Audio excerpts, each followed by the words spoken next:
Test the spirits is a phrase found in the Bible, specifically in 1 John 4 verses 1-3. Here is the passage from the New International Version. Dear friends, do not believe every spirit, but test the spirits to see whether they are from God, because many false prophets have gone out into the world. This is how you can recognize the Spirit of God. Every spirit that acknowledges that Jesus Christ has come in the flesh is from God, but every spirit that does not acknowledge Jesus is not from God. This is the spirit of the Antichrist, which you have heard is coming and even now is already in the world.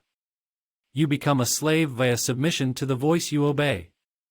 Please be careful, not every spiritual instruction is from God through the Holy Spirit and not everyone should be obeyed. When the instruction comes from the Holy Spirit, obedience is seen as an act of faith and sends a signal to Him, and He deploys the forces of light to bring the benefits of obedience to that instruction.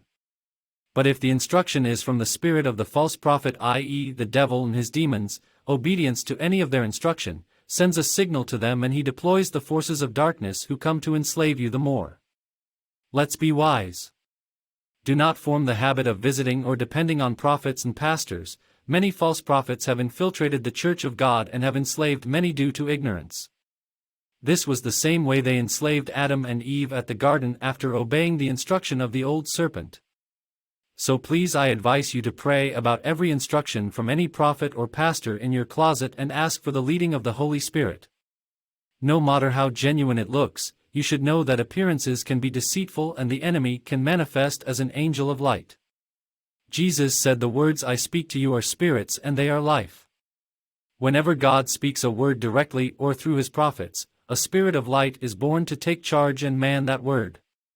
In like manner, whenever the enemy speaks through the false prophet, a spirit of darkness is born to take charge of curse of that word when obeyed. Every act of obedience to the spirit of the false prophet is seen as an act of disobedience to the Lord, and He will allow the consequences to affect you in order to teach you a lesson, so you perish due to ignorance, which is not an excuse. So let's be wise.